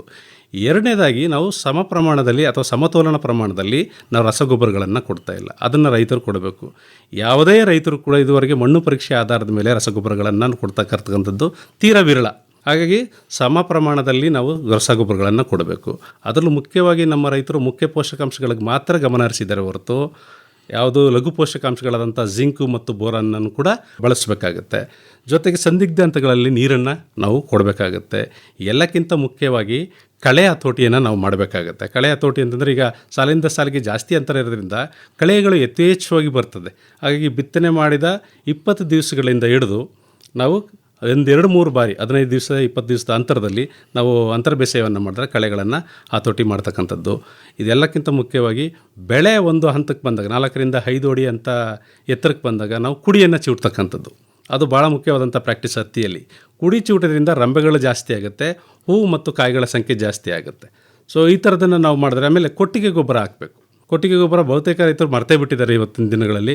ಕೊಟ್ಟಿಗೆ ಗೊಬ್ಬರ ಹಾಕಿದ್ರೆ ಏನಾಗುತ್ತೆ, ಮಳೆಯಾಶ್ರಿತ ಪ್ರದೇಶಗಳಲ್ಲಿ ತೇವಾಂಶವನ್ನು ಜಾಸ್ತಿ ದಿವಸವರೆಗೆ ಆ ಭೂಮಿ ಹಿಡ್ಕೊಳ್ಳುತ್ತೆ. ಹಾಗಾಗಿ ಬೆಳವಣಿಗೆಗೆ ಸಹಕಾರಿ ಮಾಡುತ್ತೆ. ಸೊ ಈ ಥರ ತಾಂತ್ರಿಕತೆಗಳನ್ನು ಮಾಡಿಸ್ಬೇಕು. ಜೊತೆಗೆ ಇನ್ನೊಂದು ಭಾಳ ಮುಖ್ಯವಾಗಿದ್ದಂತಂದರೆ ಈ ಲಘು ಪೋಷಕಾಂಶಗಳನ್ನು ಸಿಂಪಡಿಸ್ತಕ್ಕಂಥದ್ದು. ಸೊ ಬೆಳೆ 65ರಿಂದ 70 ದಿವಸಗಳಿದ್ದಾಗ ಹೂವು ಭಾಳ ಬರ್ತದೆ. ಆ ಸಂದರ್ಭದಲ್ಲಿ ಆಗ ನಾವು ಈ ಲಘು ಪೋಷಕಾಂಶಗಳನ್ನು ಸಿಂಪಡಿಸೋದೇ ಆದರೆ ಹೂಗಳ ಕಚ್ಚುವಿಕೆ ಅಥವಾ ಏನು ನಾವು ಹಿಡಿದಿಟ್ಕೊಳ್ಳುವಂಥ ಸಾಮರ್ಥ್ಯ ಜಾಸ್ತಿ ಆಗುತ್ತೆ. ನಂತರ 15 ದಿವಸದಲ್ಲಿ ಮತ್ತೊಮ್ಮೆ ಅದನ್ನು ನಾವು ಈಗ 19 ಇರ್ಬೋದು, ಅಥವಾ ಮೆಗ್ನೀಷಿಯಂ ಸಲ್ಫೇಟ್ ಇರ್ಬೋದು, ಅಥವಾ ಪೊಟ್ಯಾಷಿಯಂ ನೈಟ್ರೇಟ್ ಅಂತಕ್ಕಂಥ ಈ ಪೋಷಕಾಂಶಗಳನ್ನು ನಾವು ಸಿಂಪಡಿಸೋದ್ರ ಮುಖಾಂತರ ಹತ್ತಿಯಲ್ಲಿ ಹೆಚ್ಚಿನ ಇಳುವರಿಯನ್ನು ಪಡ್ಕೊಳ್ಳಬಹುದು. ಕೃಷಿ ದೀವಿಗೆ ಹೊಸ ಬೆಳಕಿಗೆ ಬೇಕು ಕೃಷಿ ದೀವಿಗೆ. ಆತ್ಮೀಯ ಕೇಳುಗರೆ, ಸಂಶೋಧನಾ ಸಂಸ್ಥೆಯೊಂದಿಗೆ ಕೃಷಿ ಕಲಿಕೆ ಕುರಿತ ಬಾನುಲಿ ಸರಣಿಯ ಉದ್ಘಾಟನಾ ಸಮಾರಂಭ ಹಾಗೂ ವಿಶ್ವ ಜಲ ದಿನಾಚರಣೆ ಅಂಗವಾಗಿ ತರಕಾರಿ ಬೆಳೆಗಳಲ್ಲಿ ಸೂಕ್ಷ್ಮ ನೀರಾವರಿ ತಂತ್ರಜ್ಞಾನ ಕುರಿತ ತರಬೇತಿ ಕಾರ್ಯಕ್ರಮ ಇದೇ ತಿಂಗಳ 26ರಂದು ಗುರುವಾರ ಬೆಳಿಗ್ಗೆ 10 ಗಂಟೆಗೆ ಚಾಮರಾಜನಗರ ತಾಲೂಕು ಹರದನಹಳ್ಳಿಯ ಕೃಷಿ ವಿಜ್ಞಾನ ಕೇಂದ್ರದ ಆವರಣದಲ್ಲಿ. ಹೊಸ ಪೀಳಿಗೆ ಯುವ ಶಕ್ತಿಗೆ ಮುನ್ನಡೆಯಲು ಬೇಕು ಕೃಷಿ ದೀವಿಗೆ. ಬನ್ನಿ ಭಾಗವಹಿಸಿ. ಹೊಸ ಬೆಳಕಿಗೆ ಬೇಕು ಕೃಷಿ ದೀವಿಗೆ. ಚಾಮರಾಜನಗರ ತಾಲೂಕು ಹರದನಹಳ್ಳಿಯ ಕೃಷಿ ವಿಜ್ಞಾನ ಕೇಂದ್ರದ ಆವರಣದಲ್ಲಿ ಮಾರ್ಚ್ 26ರಂದು ಗುರುವಾರ ಬೆಳಿಗ್ಗೆ 10 ಗಂಟೆಗೆ ಕೃಷಿ ದೀವಿಗೆ ಬಾನುಲಿ ಸರಣಿಯ ಉದ್ಘಾಟನಾ ಸಮಾರಂಭ. ಕೃಷಿ ಗೆಲ್ಲಿದೆ ಅಂತ್ಯ, ಆರಂಭವೇ ನಿತ್ಯ. ಕೃಷಿ ದೀವಿಗೆ. ಕೃಷಿ ದೀವಿಗೆ ಹೊಸ ಬೆಳಕಿಗೆ ಬೇಕು ಕೃಷಿ ದೀವಿಗೆ. ಸರ್, ಈಗ 1 ಎಕರೆಗೆ ಬಿತ್ತನೆ ಬೀಜ ಎಷ್ಟು ಬೇಕಾಗುತ್ತೆ ಮತ್ತು ಬೀಜೋಪಚಾರ ಏನಾದರೂ ಮಾಡಬೇಕಾಗತ್ತಾ? ಅಂತರದಲ್ಲಿ ಈಗ ಏನಾದರೂ ಬದಲಾವಣೆಗಳು ಸಾಧ್ಯ ಇದೆಯಾ, ಮಾಡ್ಕೋಬೋದಾ? ಮತ್ತು ಈಗ ನಾವು ಬಿತ್ತನೆ ಮಾಡಿದ ತಕ್ಷಣ ಎಲ್ಲ ಬೀಜಗಳು ಹುಟ್ಟಬೇಕು ಅಂತೇನಿಲ್ಲ, ಬೇರೆ ಪಾಕೆಟಲ್ಲೂ ನಾವೇನಾದರೂ ಬೀಜ ಊರಿ ಅದನ್ನು ನಾಟಿ ಮಾಡೋ ಸಾಧ್ಯತೆ ಏನಾದರೂ ಇದೆಯಾ? ಈ ಬಗ್ಗೆ ಒಂಚೂರು ಹೇಳಿ. ಖಂಡಿತ ಸರ್. ಈಗ 1 ಎಕರೆಗೆ ಶಿಫಾರಸು ಮಾಡಿರ್ತಕ್ಕಂಥದ್ದು 1 ಎಕರೆಗೆ 1 ಪ್ಯಾಕೆಟ್ ಸಾಕು ಅಂತ. ಈಗ 450 ಗ್ರಾಮಿಂದ 500 ಗ್ರಾಮ್ ಏನು ಪ್ಯಾಕೆಟ್ ಬರುತ್ತೆ ಅದು ಸಾಕು. ಅದನ್ನು ನೀವು ಅರ್ಧ ಕೆ ಜಿ ಅಷ್ಟು 450 ಗ್ರಾಮಿಂದ 500 ಗ್ರಾಮ್ ಅರ್ಧ ಕೆ ಜಿ ಏನಿದೆಯಲ್ಲ ಅದು 1 ಎಕರೆಗೆ ಸಾಕಾಗುತ್ತೆ ಅಂತಕ್ಕಂಥದ್ದು ಶಿಫಾರಸ್ಸಿದೆ. ಆದಾಗ್ಯೂ ತಾವು ಹೇಳಿದಾಗೆ ಮೊಳಕೆ ಪ್ರಮಾಣ 90ರಿಂದ 95% ಅಷ್ಟೇ ಬರ್ತಕ್ಕಂಥದ್ದು. ಹಾಗಾಗಿ ನಾವು ಒಂದು ಬೀಜವನ್ನು ಊರಬೇಕಾದ್ರೆ ಒಂದು ಗುಣಿಗೆ 2ರಿಂದ 3 ಸಸಿಗಳನ್ನು ನಾವು ಊರಬೇಕಾಗತ್ತೆ. ಸೊ ಅದು ಮೊಳಕೆ ಆದಂಥ ಸಂದರ್ಭದಲ್ಲಿ, ಅಂದರೆ ಮೊಳಕೆಯಾಗಿ 15 ದಿವಸ ಆದಂಥ ಸಂದರ್ಭದಲ್ಲಿ ಒಂದು ಆರೋಗ್ಯವಾದಂಥ ಒಂದು ಸಸಿಗಳನ್ನು ಉಳಿಸ್ಕೊಂಡು ಉಳಿದಿದ್ದ 2 ಸಸಿಗಳನ್ನು ನಾವು ಕಿತ್ತಾಕಬೇಕಾಗತ್ತೆ.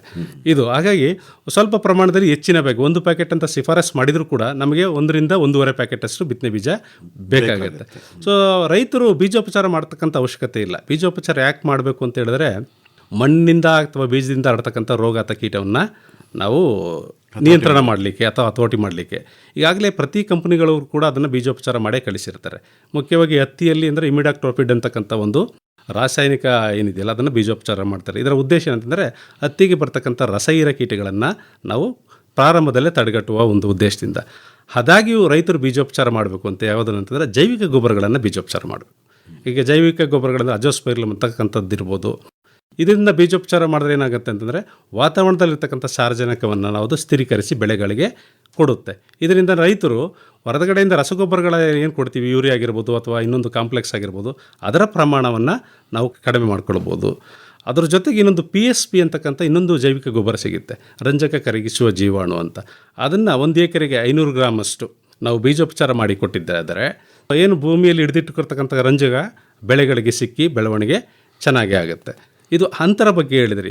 ಈಗ ಅಂತರ ನಾವು ಸಾಲಿಂದ ಸಾಲಿಗೆ ಏನು ಶಿಫಾರಸು ಮಾಡ್ತೀವಿ ಅಂತಂದರೆ 3 ಅಡಿ ಮತ್ತು ಗಿಡದಿಂದ ಗಿಡಕ್ಕೆ 2 ಅಡಿ. ಸೊ ಈ ರೀತಿ ಅಂತರದಲ್ಲಿ ನಾವು ಶಿಫಾರಸು ಮಾಡಿದ್ರೆ 1 ಹೆಕ್ಟೇರ್ಗೆ 18,500 ಸಸಿಗಳು ಬೇಕಾಗ್ತದೆ. ಅದೇ ರೈತರು ಏನು ಮಾಡ್ತಿದ್ದಾರೆ, ದೂರ ಅಂತರ ಜಾಸ್ತಿ ಕೊಟ್ಟಾಗ ಸಸಿಗಳ ಸಂಖ್ಯೆ ನಮಗೆ ಒಂದು 30ರಿಂದ 35% ಅಷ್ಟು ಕಡಿಮೆ ಆಗುತ್ತೆ. ಯಾವಾಗ ಸಸಿಗಳ ಸಂಖ್ಯೆ ಕಡಿಮೆ ಆಗುತ್ತೆ ಆವಾಗ ಇಳುವರಿನೂ ಕೂಡ ಆಗುತ್ತೆ. ಸರಿಯಾದ ಅಂತರದಲ್ಲಿ ಯಾಕೆ ಬಿತ್ತನೆ ಮಾಡ್ತೀವಿ ಅಂತಂದರೆ ಗಾಳಿ ಬೆಳಕು ಎಲ್ಲ ಸರಿಯಾದ ಸಂದರ್ಭದಲ್ಲಿ ಅದಕ್ಕೆ ಚೆನ್ನಾಗಿ ಬೇಕು. ಯಾಕೆಂದರೆ ಹತ್ತಿ ಕಾಯಿ ಹೊಡಿಬೇಕು ಅಂತ ಹೇಳಿದ್ರೆ ಸೂರ್ಯನ ಕಿರಣಗಳ ಒಂದು ಪಾತ್ರ ಭಾಳ ದೊಡ್ಡದು. ಹಾಗಾಗಿ ಅದರ ಬೆಳಕು ಚೆನ್ನಾಗಾದಾಗ ಬೆಳವಣಿಗೆ ಚೆನ್ನಾಗಾಗಿ ಹತ್ತಿ ಕಾಯಿ ಕೂಡ ಚೆನ್ನಾಗಿ ಹೊಡಿತದೆ. ಇತ್ತೀಚಿನ ದಿನಗಳಲ್ಲಿ ಒಂದು ಹೊಸ ತಾಂತ್ರಿಕತೆ ಇದೆ, ರೈತರ ಗಮನಕ್ಕೆ ನಾನು ಹೇಳ್ತೀನಿ. ಈಗ ಹೈ ಡೆನ್ಸಿಟಿ ಪ್ಲಾಂಟಿಂಗ್ ಸಿಸ್ಟಮ್ ಅಂತಕ್ಕಂಥದ್ದು ಒಂದು ಹೊಸ ಒಂದು ವಿಚಾರ. ಅಂದರೆ ಅಧಿಕ ಸಾಂದ್ರತೆಯಲ್ಲಿ ನಾವು ಬಿತ್ತನೆಯನ್ನು ಕೈಗೊಳ್ತಕ್ಕಂಥದ್ದು ಅಂತ. ಈಗ ನಾವು ಹೇಗೆ ಮುಸ್ಕಿನ ಜೋಳ ಬಿತ್ತನೆ ಮಾಡ್ತೀವಿ, ಸೂರ್ಯಕಾಂತಿ ಹೇಗೆ ಬಿತ್ತನೆ ಮಾಡ್ತೀವಿ, 2 ಅಡಿ ಸಾಲೆಯಲ್ಲಿ ಮತ್ತು 1 ಅಡಿಗೆ ಬೀಜ ಹಾಕ್ತೀವಿ, ಆ ಥರ ತಾಂತ್ರಿಕತೆ ಇವತ್ತು ಭಾಳ ಪ್ರಸಿದ್ಧಿಯಾಗಿದೆ ಹೊರದೇಶಗಳಲ್ಲಿ, ನಮ್ಮ ದೇಶದಲ್ಲೂ ಕೂಡ ಆಗ್ತಾಯಿದೆ. ಅದಕ್ಕೆ ಆದಂತಹ ತಳಿಗಳು ಈಗ ಬಿಡುಗಡೆ ಆಗಿದ್ದಾವೆ. ಮತ್ತು ಅದನ್ನು ಮೆಕನೈಸ್ಡ್ ಹಾರ್ವೆಸ್ಟಿಂಗ್ ಅಂತ ಏನು ಹೇಳ್ತೀವಿ ಅಂದರೆ ಮಿಷಿನಲ್ಲಿ ನಾವು ಕಟಾವು ಮಾಡ್ತಕ್ಕಂಥ ಒಂದು ಇದಕ್ಕೋಸ್ಕರ ಅಭಿವೃದ್ಧಿ ಪಡಿಸ್ತಕ್ಕಂಥದ್ದು. ಅಲ್ಲಿ ನಾವು ಹೆಚ್ಚಿನ ಸಾಂದ್ರತೆಯಲ್ಲಿ ನಾವು ಬಿತ್ತನೆ ಮಾಡ್ಬೋದು. ಆದರೆ ನಮ್ಮ ಭಾಗದಲ್ಲಿ ನಾವು ರೊಬಸ್ಟಾಗಿ ಬೆಳೀತಕ್ಕಂಥ ತಳಿಗಳನ್ನು ಹೆಚ್ಚಾಗಿ ಬಳಸ್ತಾ ಇರೋದ್ರಿಂದ ಅಧಿಕ ಸಾಂದ್ರತೆಯಲ್ಲಿ ಬಿತ್ತನೆ ಮಾಡಲಿಕ್ಕಾಗಲ್ಲ. ಅದಕ್ಕಾಗಿ ನಾನು ಹೇಳಿದ್ದು ನಿರ್ದಿಷ್ಟ ಸಾಲಿಂದ ಸಾಲಿಗೆ 3 ಅಡಿ ಮತ್ತು ಗಿಡದಿಂದ ಗಿಡಕ್ಕೆ 2 ಅಂತರದಲ್ಲಿ ಬಿತ್ತನೆ ಮಾಡಿದ್ರೆ ಉತ್ತಮ ಇಳುವರಿಯನ್ನು ಪಡ್ಕೊಳ್ಬೋದು. ಕಳೆ ನಿಯಂತ್ರಣ ಯಾವ ರೀತಿ ಮಾಡಬೇಕು ಸರ್? ಕಳೆ ನಿಯಂತ್ರಣ ನಾವು ಬಿತ್ತನೆ ಮಾಡಿದ 20 ದಿವಸಗಳಲ್ಲಿ, ನಾನು ಆಗಲೇ ಪ್ರಾರಂಭದಲ್ಲಿ 2-3 ಬಾರಿ ನಾನು ಅದನ್ನು ತಮ್ಮ ಗಮನಕ್ಕೆ ತಂದೆ. ಸೊ ಸಾಲಿಂದ ಸಾಲಿಗೆ ಜಾಸ್ತಿ ಅಂತರ ಕೊಡ್ತೀವಿ ನಾವು. ಹತ್ತಿ ಪ್ರಾರಂಭದಲ್ಲಿ ಬೆಳವಣಿಗೆ ತೀರಾ ನಿಧಾನ. ಸೊ ಆ ಸಂದರ್ಭದಲ್ಲಿ ಕಳೆಗಳು ಅದರ ಮೇಲೆ ಪೈಪೋಟಿ ಮಾಡಿ ಇಳುವರಿಯನ್ನು ಕುಂಠಿತಗೊಳಿಸ್ತಕ್ಕಂಥ ಸಾಧ್ಯತೆ ಜಾಸ್ತಿ ಇರ್ತದೆ. ಹಾಗಾಗಿ ಬಿತ್ತನೆ ಆದ 20 ದಿವಸಗಳಲ್ಲಿ ನಾವು ಅಂತರ ಬೇಸಾಯವನ್ನು ಶುರು ಮಾಡಬೇಕು. ತದನಂತರ 15ರಿಂದ 20 ದಿವಸಗಳಿಗೊಮ್ಮೆ 2ರಿಂದ 3 ಬಾರಿ ನಾವು ಅಂತರ ಬೇಸಾಯವನ್ನು ಮಾಡೋದ್ರ ಮುಖಾಂತರ ಕಳೆ ನಿಯಂತ್ರಣ ಮಾಡ್ಬೋದು. ಇದು ಮ್ಯಾನ್ಯುವಲ್ ಆಗಿ ಅಥವಾ ನಮ್ಮ ಎತ್ತುಗಳನ್ನು ಬಳಸಿ ಮಾಡ್ತಕ್ಕಂಥದ್ದು. ಆದರೆ ಕೆಲವು ಸಂದರ್ಭದಲ್ಲಿ ಕಳೆನಾಶಕಗಳನ್ನೇ ಬಳಸ್ತೀವಿ ಅನ್ನೋದಾದರೆ ಸಾಕಷ್ಟು ಕಳೆನಾಶಕಗಳು ಇವತ್ತು ಉದಯ ಪೂರ್ವ ಕಳೆನಾಶಕಗಳು ಇದ್ದಾವೆ, ಉದಯೋತ್ತರ ಕಳೆನಾಶಕಗಳು ಇದ್ದಾವೆ. ಈಗ ಪೆಂಡಿಮಿಥಿಲಿನ್ ಅಂತಕ್ಕಂಥ ಒಂದು ಉದಯ ಪೂರ್ವ ಕಳೆನಾಶಕ, ಅದನ್ನು ಬಿತ್ತನೆ ಮಾಡಿದ 3 ದಿವಸಗಳ ಒಳಗೆ ನಾವು ಸಿಂಪಡಿಸಿದ್ರೆ ಕಳೆಗಳು ಬಹುತೇಕ ಹತೋಟಿ ಆಗುತ್ತೆ. ಸೊ ಅದನ್ನು ಸಿಂಪಡಿಸಬೇಕಾದ್ರೆ ರೈತರು ಒಂದು ಗಮನದಲ್ಲಿ ಇಟ್ಕೊಳ್ಬೇಕು, ಸಾಕಷ್ಟು ತೇವಾಂಶ ಇರಬೇಕು, ಭೂಮಿಯಲ್ಲಿ ಸಾಕಷ್ಟು ತೇವಾಂಶ ಇರಬೇಕು. ಸಿಂಪಡಣೆಯನ್ನು 3 ದಿವಸದ ಒಳಗಡೆ ಮಾತ್ರ ನಾವು ಅದನ್ನು ಮಾಡಬೇಕಾಗುತ್ತೆ. ಇಲ್ಲ ಅಂತಂದರೆ ಮೊಳಕೆ ಹೊಡೆಯೋ ಸಂದರ್ಭದಲ್ಲಿ ಆ ಬೀಜದ ಮೇಲೆ ಅದರ ಒಂದು ಅಂಶ ಬಿದ್ದು ಬೀಜ ಮೊಳಕೆ ಹೊಡೆಯೋ ಪ್ರಮಾಣ ಕಡಿಮೆ ಆಗುವ ಸಾಧ್ಯತೆ ಇರ್ತದೆ. ಅಥವಾ ಆ ಸಂದರ್ಭದಲ್ಲಿ ಹೊಡೆಯೋಕ್ಕಾಗಲಿಲ್ಲ ರೈತರು ಅಂತಂದರೆ ಕಳೆಗಳು 2ರಿಂದ 4 ಎಲೆ ಬಂದಂಥ ಸಂದರ್ಭದಲ್ಲಿ ಉದಯೋತ್ತರ ಕಳೆನಾಶಕಗಳು ಅಂತಿದ್ದಾವೆ, ಅದನ್ನು ಸಿಂಪಡಿಸೋದ್ರ ಮುಖಾಂತರ ಕಳೆಯನ್ನು ಹತೋಟಿ ಮಾಡ್ಬೋದು. ಬೇಸಾಯ ಕ್ರಮ ಹತ್ತಿಗೆ, ಈಗ ಹತ್ತಿ ಒಂದನ್ನೇ ಬೆಳಿಬೋದಾ ಅಥವಾ ಹತ್ತಿ ಜೊತೆಗೆ ಏನಾದರೂ ಮಿಶ್ರ ಮಾಡ್ಕೊಂಡು ಬೆಳಿಬೋದಾ, ಹೇಳಿ ಸರ್. ಖಂಡಿತವಾಗಿಯೂ ಸರ್, ಹತ್ತಿಯಲ್ಲಿ ಅಂತರ ಬೆಳೆಗಳನ್ನು ಬೆಳೆಯೋದು ಬಹಳ ಲಾಭದಾಯಕ. ಈಗಾಗಲೇ 2-3 ಬಾರಿ ಹೇಳಿದಾಗೆ ಸಾಲುಗಳ ಅಂತರ ಜಾಸ್ತಿ ಇದೆ. ಅದನ್ನು ಕಳೆ ಬೆಳೆಯೋದಕ್ಕೆ ಬಿಡೋದ್ರ ಬದಲು ನಾವು ಯಾವುದಾದ್ರು ಅಂತರ ಬೆಳೆಗಳನ್ನು, ಅಂದರೆ ಕಡಿಮೆ ಅವಧಿ ಅಂತರ ಬೆಳೆಗಳಾದಂಥ ಹೆಸರಾಗಿರ್ಬೋದು, ಉದ್ದಾಗಿರ್ಬೋದು, ಅಲಸಂದೆ ಆಗಿರ್ಬೋದು, ಸೋಯಾ ಅವರೆ ಆಗಿರ್ಬೋದು, ತೊಗರಿ ಆಗಿರ್ಬೋದು, ಅಥವಾ ಸೂರ್ಯಕಾಂತಿ ಆಗಿರ್ಬೋದು, ಆ ಭಾಗದಲ್ಲಿ ಬರ್ತಕ್ಕಂಥ ಪ್ರಮುಖವಾದಂಥ ಇತರೆ ಕಡಿಮೆ ಅವಧಿಯ ಬೆಳೆಗಳನ್ನು ಅಂತರ ಬೆಳೆಯಾಗಿ ಬೆಳೆಯೋದ್ರ ಮುಖಾಂತರ ನಾವೇನಾಗುತ್ತೆ, ರೈತರಿಗೆ ಒಂದು ಹೆಚ್ಚಿನ ಆದಾಯನೂ ಕೂಡ ಸಿಗುತ್ತೆ. ಜೊತೆಗೆ ಇದೆಲ್ಲ ಬೇಳೆಕಾಳು ಬೆಳೆಗಳಾಗಿರೋದ್ರಿಂದ ಒಂದು ಆ ಭೂಮಿಯಲ್ಲಿ ಒಂದು ಏನು ಅದರ ರಸಗೊಬ್ಬರಗಳನ್ನೆಲ್ಲ ಅದು ನೈಟ್ರೋಜನ್ ಫಿಕ್ಸೇಷನ್ ಮಾಡೋದಿರ್ಬೋದು, ಅಥವಾ ಎಲೆಗಳನ್ನೆಲ್ಲ ಉದುರಿಸೋದು ಇರೋದರಿಂದ ನಮ್ಮ ಭೂಮಿಯ ಫಲವತ್ತತೆಯೂ ಕೂಡ ಜಾಸ್ತಿ ಆಗುತ್ತೆ. ಆಮೇಲೆ 3 ತಿಂಗಳಲ್ಲಿ ನಮಗೊಂದಷ್ಟು ಆದಾಯನೂ ಕೂಡ ಸಿಗುತ್ತೆ. ಹತ್ತಿ ಸಾಲಲ್ಲಿ ಬೆಳಿಬೇಕಾ ಅಥವಾ ಹತ್ತಿ 2 ಸಾಲು ನಡುವಿನ ಅಂತರ ಇರುತ್ತಲ್ಲ ಅಲ್ಲಿ ಬೆಳಿಬೇಕಾ? ಈಗ 2 ಥರನೂ ಕೂಡ ನಾವು ಮಾಡ್ಬೋದು ಸರ್. 2 ಸಾಲುಗಳ ಹತ್ತಿಗಳ ನಡುವೆ ನಾವು 2 ಸಾಲು ಈ ಥರ ಬೆಳೆಗಳನ್ನಾದರೂ ಬೆಳಿಬೋದು, ಅಥವಾ ನಿರ್ದಿಷ್ಟವಾಗಿ 8 ಸಾಲಿಗೆ 1 ಸಾಲು 2 ಸಾಲು ಆ ಥರನಾದರೂ ಕೂಡ ಬೆಳಿಬೋದು. ಆ ಒಂದು ಭಾಗದ ಬೇಸಾಯ ಕ್ರಮಕ್ಕೆ ಅನುಗುಣವಾಗಿ ನಾವು ಈ ಥರ ಮಾಡ್ಕೊಳ್ಬೋದು ಸರ್. ಎಷ್ಟು ಗೊಬ್ಬರ ಹಾಕಬೇಕು ಅಂತೀರಿ ಹತ್ತಿಗೆ? ಸರ್, ಸಾಧಾರಣವಾಗಿ 1 ಎಕರೆ ಹತ್ತಿ ಬೆಳೀಲಿಕ್ಕೆ ಒಂದು 5 ಟನ್ನಷ್ಟು ಕೊಟ್ಟಿಗೆ ಗೊಬ್ಬರನಾದರೂ ಕೊಡಬೇಕಾಗತ್ತೆ. ಇದನ್ನು ಬಿತ್ತನೆಗಿಂತ 3 ವಾರಗಳ ಮೊದಲೇ ನಾವು ಅದು ಮಣ್ಣಿಗೆ ಸೇರಿಸಬೇಕಾಗತ್ತೆ. ತದನಂತರ ಬಿತ್ತನೆ ಸಮಯದಲ್ಲಿ 30 kgಯಷ್ಟು ಸಾರಜನಕ, 30 kg ರಂಜಕ ಮತ್ತು 30 kg ಪೊಟ್ಯಾಷನ್ನ ಆ ಗೊಬ್ಬರಗಳನ್ನು ಒಟ್ಟಿಗೆ ನಾವು ಬಿತ್ತನೆ ಸಮಯದಲ್ಲಿ ಕೊಡಬೇಕಾಗತ್ತೆ. ಒಂದು ವೇಳೆ ರೈತರು ಮಳೆಯಾಶ್ರಯದಲ್ಲಿ ಬೆಳೆದಾದರೆ ಉಳಿದ 30 kg ಸಾರಜನಕವನ್ನು 60 ದಿವಸಗಳಲ್ಲಿ, ಅಂದರೆ ಹೆಚ್ಚು ಹೂ ಬರ್ತಕ್ಕಂಥ ಸಂದರ್ಭದಲ್ಲಿ ನಾವು ಉಳಿದ 30 kg ಸಾರಜನಕ ಗೊಬ್ಬರವನ್ನು ನಾವು ಹಾಕಿ ಮಣ್ಣಿಗೆ ಸೇರಿಸಬೇಕಾಗತ್ತೆ. ಒಂದು ವೇಳೆ ನೀರಾವರಿಯಲ್ಲಿ ಬೆಳೀತಕ್ಕಂಥವರಾದರೆ ಅದನ್ನು ಸಾರಜನಕಯುಕ್ತ ಗೊಬ್ಬರವನ್ನು ಮತ್ತೊಮ್ಮೆ 2 ಬಾರಿ ಕಂತುಗಳಲ್ಲಿ ಕೊಡಬೇಕಾಗತ್ತೆ. ಅಂದರೆ 50 ದಿವಸಕ್ಕೆ ಒಂದು 22 kgಯಷ್ಟು ಯೂರಿಯಾ, 80 ದಿವಸಕ್ಕೆ ಒಂದು 22 kgಯಷ್ಟು ಯೂರಿಯಾ, ಮತ್ತು 110 ದಿವಸಕ್ಕೆ ಒಂದು 22 kgಯಷ್ಟು ಯೂರಿಯಾ ಗೊಬ್ಬರವನ್ನು ಕೊಡೋದ್ರ ಮುಖಾಂತರ ಆ ಬೆಳೆಗೆ 1 ಎಕರೆಗೆ ಎಷ್ಟು ಬೇಕಾಗುತ್ತೆ ಅಷ್ಟು ಪೋಷಕಾಂಶಗಳು ನಾವು ದೊರಕಿಸ್ಕೊಡ್ಬೋದು. ಎಲ್ಲ ಮಣ್ಣಿಗೆ ಕೊಡಬೇಕಾ ಸರ್, ಅಥವಾ ಸಿಂಪರಣೆ ಮೂಲಕನೂ ಹತ್ತಿಗೆ ಕೊಡ್ಬೋದಾ ಗೊಬ್ಬರ? ಖಂಡಿತ ಕೊಡಬೇಕಾಗತ್ತೆ. ಯಾಕಂದರೆ ನಾವು ಮಳೆಯಾಶ್ರಯದಲ್ಲಿ ಹೆಚ್ಚಿನ ಪ್ರದೇಶದಲ್ಲಿ ಬೆಳೀತಾ ಇರೋದ್ರಿಂದ ಗೊಬ್ಬರ ಹಾಕೋ ಸಂದರ್ಭದಲ್ಲಿ ಕೆಲವೊಂದು ಸತಿ ತೇವಾಂಶ ಇರಲ್ಲ.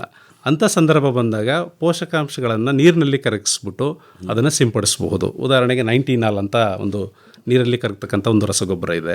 ಅದೇ ಥರ ಪೊಟ್ಯಾಷಿಯಂ ನೈಟ್ರೇಟ್ ಅಂತಕ್ಕಂಥದ್ದಿದೆ. ಇದನ್ನು ಬೆಳೆ 60 ದಿವಸಗಳಿದ್ದಾಗ ಮತ್ತು 80 ದಿವಸಗಳಿದ್ದಾಗ ಸಿಂಪಡಿಸ್ಬೋದು.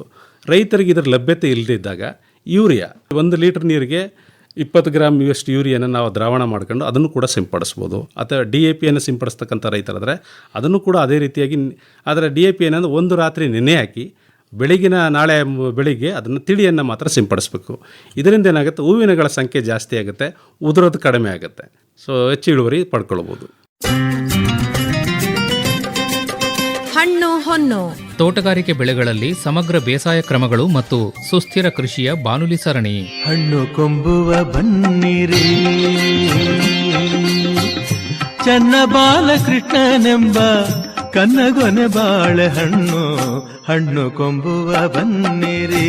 ಪ್ರತಿ ಗುರುವಾರ ಸಂಜೆ 6:50 ಕೃಷಿರಂಗ ಕಿಸಾನ್ ವಾಣಿಯಲ್ಲಿ ತೋಟಗಾರಿಕೆ ಬೆಳೆಗಳಲ್ಲಿ ಅತ್ಯಾಧುನಿಕ ತಾಂತ್ರಿಕತೆಗಳ ಅಳವಡಿಕೆ, ಇಲಾಖೆ ಯೋಜನೆಗಳ ಸದ್ಬಳಕೆ, ಕೊಯ್ಲೋತ್ತರ ತಂತ್ರಜ್ಞಾನಗಳು ಹಾಗೂ ಮೌಲ್ಯವರ್ಧನೆಯ ಮಾಹಿತಿ, ತಂತ್ರಜ್ಞರು ಹಾಗೂ ಅಧಿಕಾರಿಗಳೊಂದಿಗೆ ನೇರ ಫೋನ್ ಇನ್ ಕಾರ್ಯಕ್ರಮ, ಉತ್ತಮ ಕೇಳುಗರ ಆಯ್ಕೆಗೆ ಮುಕ್ತ ಪರೀಕ್ಷೆ ಸರಣಿಯ ವಿಶೇಷ. ಸುತ್ತೇಳು ಲೋಕದಿ ಸುರರು ಬಿತ್ತಿದ ಹಣ್ಣು, ನಿತ್ಯ ಮಾಧವನೆಂಬ ಅಚ್ಚ ಮಾವಿನ ಹಣ್ಣು, ಹಣ್ಣು ಕೊಂಬುವ ಬನ್ನಿರಿ. ಮರೆಯದೇ ಕೇಳಿ ಪ್ರತಿ ಗುರುವಾರ ಸಂಜೆ 6:50 ಕೃಷಿರಂಗ ಕಿಸಾನ್ ವಾಣಿಯಲ್ಲಿ ತೋಟಗಾರಿಕೆ ಬೆಳೆಗಳಲ್ಲಿ ಸಮಗ್ರ ಬೇಸಾಯ ಕ್ರಮಗಳು ಹಾಗೂ ಸುಸ್ಥಿರ ಕೃಷಿಯ ಬಾನುಲಿ ಸರಣಿ ಹಣ್ಣು ಹೊನ್ನು. ಹಣ್ಣು ಕೊಂಬುವ ಬನ್ನಿರಿ. ಹತ್ತಿಯಲ್ಲಿ 3 ಬಹಳ ಪ್ರಧಾನವಾದ ಸಮಸ್ಯೆಗಳು ರೈತರು ಹೇಳ್ತಾರೆ. ಮೊದಲನೇದು, ಹೂವೇನೋ ಅರಳುತ್ತೆ, ಖುಷಿಯಾಗಿರ್ತಾರೆ ಜನ, ಆದರೂ ಹೂ ಉದುರೋಗುತ್ತೆ. ಆಮೇಲೆ ಕಾಯಿ ಕಚ್ಚುತ್ತೆ, ಕಾಯಿಗಳು ಉದುರೋಗ್ತವೆ, ಬಾಲ್ ಅಂತ ನಾವೇನು ಕರಿತೀವಲ್ಲ ಅವು ಬಿದ್ದೋಗ್ತವೆ. ಬಹಳ ದೊಡ್ಡ ಸಮಸ್ಯೆ ಅಂದರೆ ಎಲೆ ಕೆಂಪಗಾಗೋದು. ಈ 3 ಸಮಸ್ಯೆಗಳಿಗೆ ಪರಿಹಾರ ಏನು ಡಾಕ್ಟ್ರೆ? ಸರ್, ಇದು ಕಾಂಪ್ಲೆಕ್ಸ್ ಸಮಸ್ಯೆ. ಇದು 3 ಅಂದರೆ ಯಾಕೆ ಬರುತ್ತೆ ಅನ್ನೋದ್ರ ಬಗ್ಗೆ ನಾವು ಒಂದು ಸ್ವಲ್ಪ ತಿಳ್ಕೊಳ್ಬೇಕು. ನಾವು ಮಳೆಯಾಶ್ರಿತದಲ್ಲಿ ಜಾಸ್ತಿ ಬೆಳೆಯೋದ್ರಿಂದ ಒಂದು ತೇವಾಂಶದ ಕೊರತೆಯಿಂದನೂ ಕೂಡ ಹೂ ಉದುರತಕ್ಕಂಥ ಸಾಧ್ಯತೆ ಇದೆ. ಇನ್ನೊಂದು, ಸಸ್ಯ ಸರಿಯಾದ ಸಂದರ್ಭದಲ್ಲಿ ಪೋಷಕಾಂಶಗಳನ್ನು ಕೊಡದೇ ಇರತಕ್ಕಂಥ ಸಂದರ್ಭದಲ್ಲೂ ಹೂ ಉದುರ್ತದೆ. ಜೊತೆಗೆ ನಮ್ಮ ಮೋಡ ಕವಿದ ವಾತಾವರಣ ಕಂಟಿನ್ಯೂಸ್ ಆಗಿ ಕ್ಲೌಡಿ ವೆದರ್ ಏನಾದ್ರು ಇದ್ದರೂ ಕೂಡ ಅದರಲ್ಲಿ ಬೆಳವಣಿಗೆಯಲ್ಲಿ ಶರೀರವರ್ಧಕಗಳು ಅಂತ ಏನು ಹೇಳ್ತೀವಲ್ಲ ಗ್ರೋತ್ ಹಾರ್ಮೋನ್ಸು ಅವು ಏರುಪೇರಾದಾಗಲೂ ಕೂಡ ಹೂವು ಮತ್ತು ಕಾಯಿ ಉದುರ್ತಕ್ಕಂಥ ಸಮಸ್ಯೆ ಇದೆ.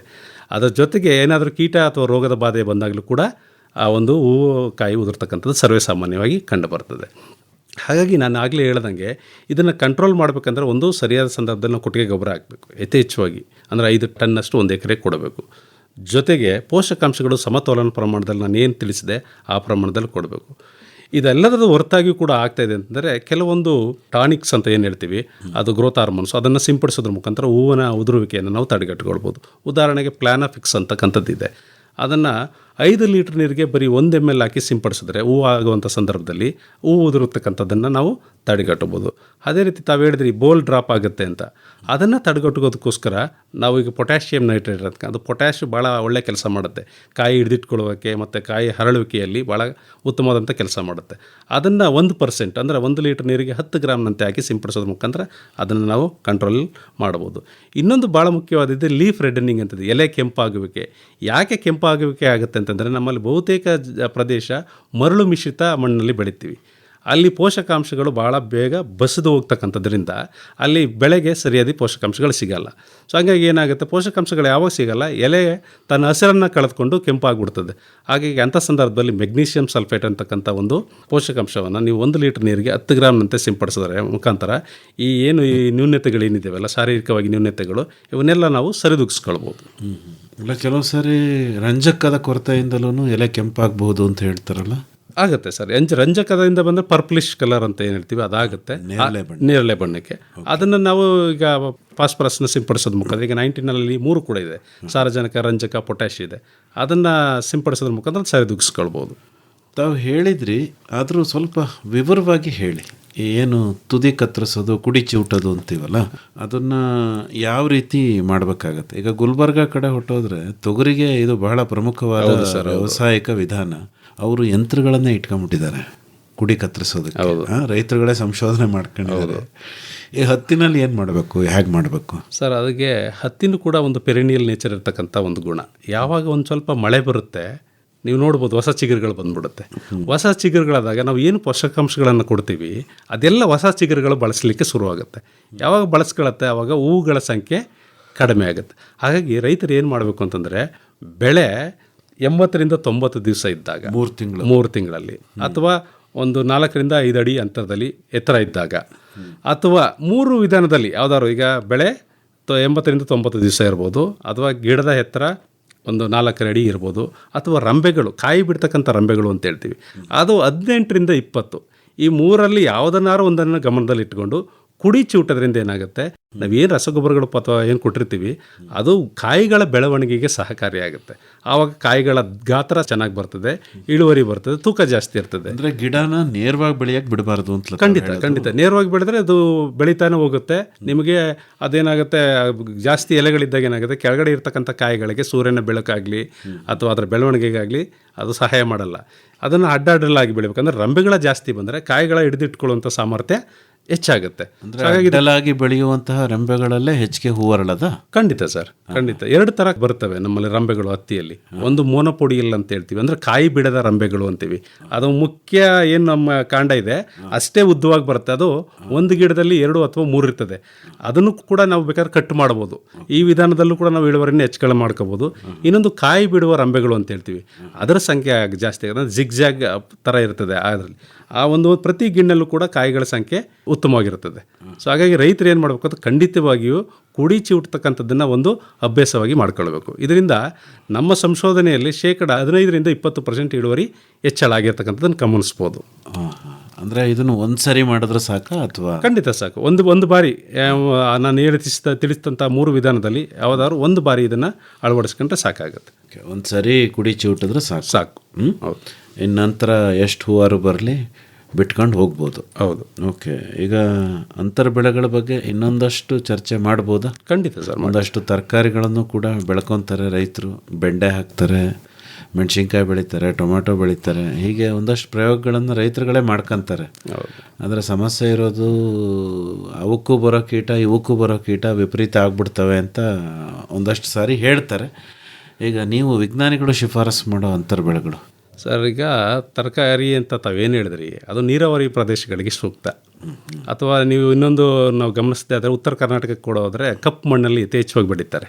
ಅಲ್ಲಿ ತೇವಾಂಶ ಭಾಳ ದಿವಸಗಳವರೆಗೆ ಇರ್ತದೆ.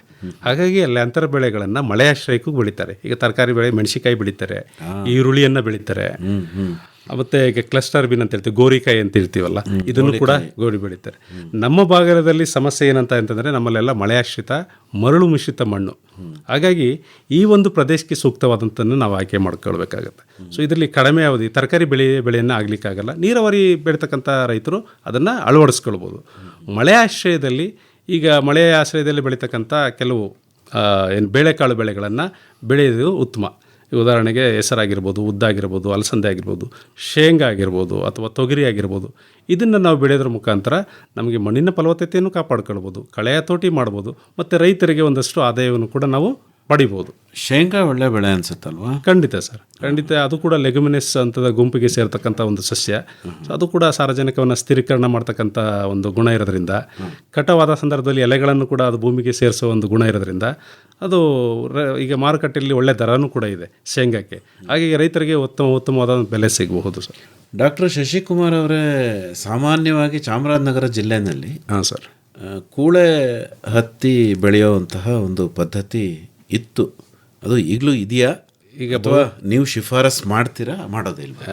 ಖಂಡಿತ ಸರ್. ಈಗ ಬಹುತೇಕ ಒಂದು 4-5 ವರ್ಷಗಳ ಹಿಂದೆ ತಾವು ಗಮನಿಸಿದ್ರೆ ಇತ್ತು ಅದು. ಬಹುತೇಕ ರೈತರು ಈಗ ಈ ಬೆಳೆ ಈಗ ಮಳೆ ಕೈ ಕೊಡ್ತು ಅಂದ ತಕ್ಷಣ ಅದೇ ಬೆಳೆಯನ್ನು ಮುಂದಿನ ವರ್ಷವೂ ಕೂಡ ಇಟ್ಕೊಂಡು 1-2 ಕ್ವಿಂಟಲ್ ಆದರೂ ಕೂಡ ಇಳುವರಿ ಸಿಗಲಿ ಅಂತಕ್ಕಂಥ ಒಂದು ಮನಸ್ಥಿತಿಯಲ್ಲಿದ್ದರು. ಆದರೆ ಇತ್ತೀಚಿನ ಒಂದು ದಿನಗಳಲ್ಲಿ ನಾವು ಗಮನಿಸಿದಾದ್ರೆ ಆ ಥರ ಒಂದು ಕೂಳೆ ಬೆಳೆಯುವಂಥ ಪ್ರದೇಶ ಭಾಳಷ್ಟು ಕಡಿಮೆ ಆಗಿದೆ. ನಾವು ಕೂಡ ಶಿಫಾರಸ್ ಮಾಡಲ್ಲ. ಕಾರಣ ಏನಂತಂದರೆ ಅದಕ್ಕೆ ಬರ್ತಕ್ಕಂಥ ಕೀಟ ಮತ್ತು ರೋಗದ ಬಾಧೆ. ಈಗೇನಾಗುತ್ತೆ, ಅದನ್ನು ಹಾಗೆ ಬಿಟ್ಕೊಂಡ್ರೆ ಪಕ್ಕದಲ್ಲಿ ಯಾರಾದರೂ ಒಬ್ಬರು ಹೊಸ ಹತ್ತಿ ಹಾಕಿದಾಗ ಇಮಿಡಿಯೇಟಾಗಿ ಇದರ ಒಂದು ಕೀಟದ ಬಾಧೆ ಅದಕ್ಕೂ ಕೂಡ ಬಂದ್ಬಿಡುತ್ತೆ. ಹಾಗಾಗಿ ನಾವು ಶಿಫಾರಸ್ ಮಾಡಲ್ಲ.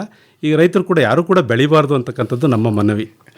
ಡಾಕ್ಟರ್ ಶಶಿಕುಮಾರ್ ಅವರೇ, ಹಿಂದೆಲ್ಲ ಮನೆಗೊಂದು ಹತ್ತಿ ಮರ ಬೆಳೆಸ್ಕೊಳ್ಳೋರು. ಹಾಂ ಸರ್, ಮರ ಹತ್ತಿ ಜಾತಿಗಳೇ ಇದ್ವು. ಈಗ ಅದನ್ನು ತಾವು ಪ್ರೋತ್ಸಾಹ ಮಾಡ್ತೀರಾ ಅಥವಾ ಮಾಡೋದಿಲ್ವಾ, ಹೇಗೆ? ಇಲ್ಲ, ಮಾಡ್ಬೋದು ಸರ್. ಈಗ ಕೈತೋಟ ಅಥವಾ ಇತ್ಲು ಅಂತ ಏನು ಹೇಳ್ತೀವಿ, ಅಲ್ಲಿ 1-2 ಗಿಡ ಬೆಳೆಸ್ಕೊಳ್ಳಿಕ್ಕೆ ಏನೂ ತೊಂದರೆ ಇಲ್ಲ. ಬಟ್ ಹೊಲದಲ್ಲಿ ತಾವೇನು ಹೇಳಿದ್ರೆ ರಟೂನ್ ಕ್ರಾಪ್, ಅದರ ಪ್ರಮಾಣ ಜಾಸ್ತಿ ಆದರೆ ಕೀಟದ ಬಾಧೆ ನಿಮಗೆ ಅದು ಹೊಸ ಬೆಳೆಗಳಿಗೆ ಬರ್ತಕ್ಕಂಥ ಸಾಧ್ಯತೆ ಇರೋದ್ರಿಂದ ಬೇಡ ಅಂತೀವಿ. ನೀವು ಮನೆ ದಿನ ಬಳಕೆಗೆ ಅಥವಾ ಪೂಜೆಗೆ ಒಂದು ಸ್ವಲ್ಪ ಹತ್ತಿ ಬೇಕು ಅಂತಕ್ಕಂಥ ಇದ್ದರೆ ಮನೆ ಹತ್ರ 1-2 ಗಿಡ ಬೆಳೆಸ್ಕೊಳ್ಬೋದು. ಆಮೇಲೆ ಈಗ ಏನು ನಾವು ಬೀಟಿ ಬೆಳಿತೀವಲ್ಲ, ಅದೇ ಪೆರಿನಿಯಲ್ ನೇಚರಿಂದ ಅದೇ ಸಸಿಗಳು ಕೂಡ ಬಳಸ್ಕೋಬೋದು. ಈ ಬೀಟಿನೇ ಮರ ಆಗುತ್ತಾ? ಆಗುತ್ತೆ. ಹೌದಾ?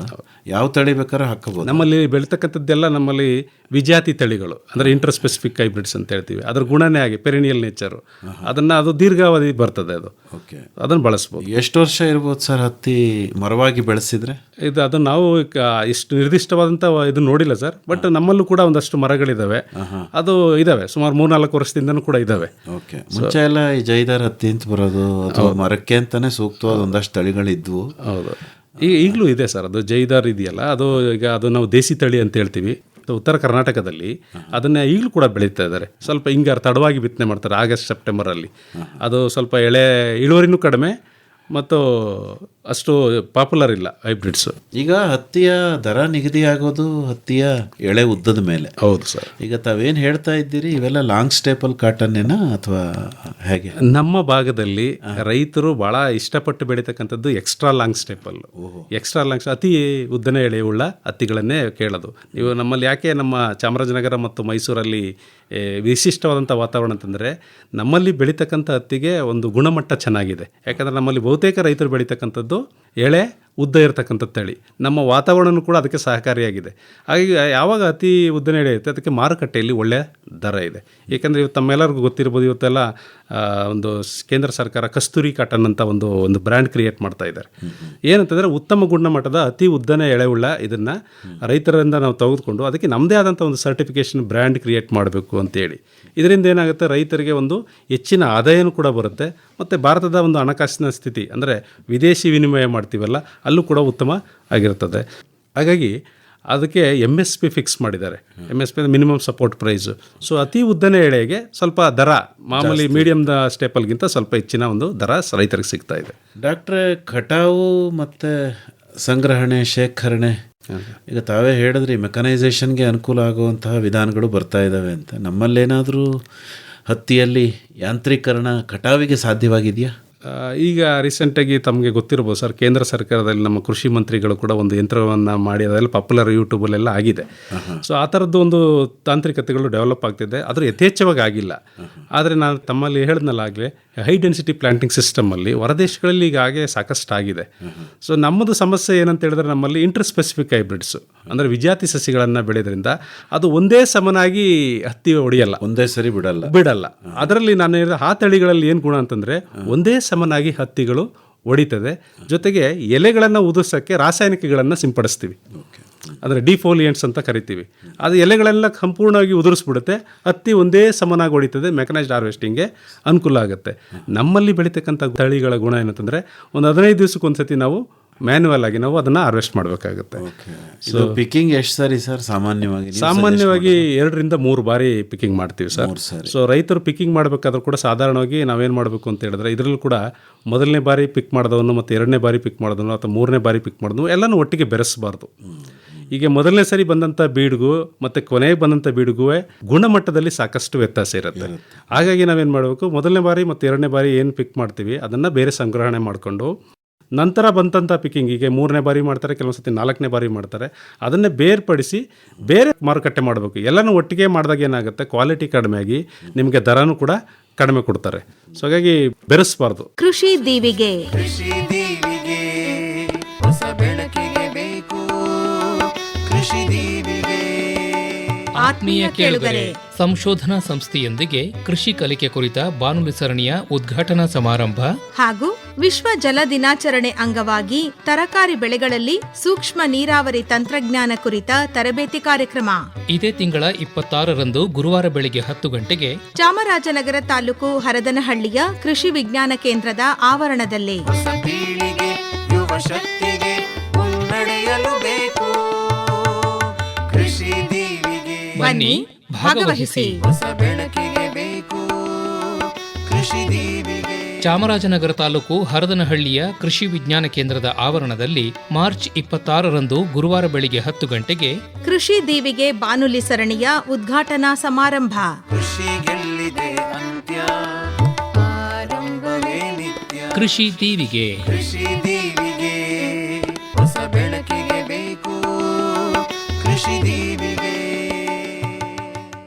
ಶೇಖರಣೆನಲ್ಲಿ ಏನಾದರೂ ನಾವು ಸಂಗ್ರಹಣೆ ಮಾಡ್ಕೊಳ್ಬೇಕಾದ್ರೂ ಕೂಡ ಜಾಸ್ತಿ ಎಲ್ಲಿ ತೇವಾಂಶ ಅಥವಾ ಇರ್ತದೆ ಅಂಥ ಕಡೆ ಸಾಧ್ಯವಾದಷ್ಟು ಅವಾಯ್ಡ್ ಮಾಡಬೇಕು. ಸ್ವಲ್ಪ ಕೆಳಗಡೆ ಒಂದು ನೆಲ ಹಾಸನ್ನು ಹಾಕಿಬಿಟ್ಟು ಅಲ್ಲಿ ಸ್ವಲ್ಪ ಒಣ ಪ್ರದೇಶದಲ್ಲಿ ನಾವು ಶೇಖರಣೆ ಮಾಡಿಟ್ಕೊಳ್ಳೋದು ಉತ್ತಮ.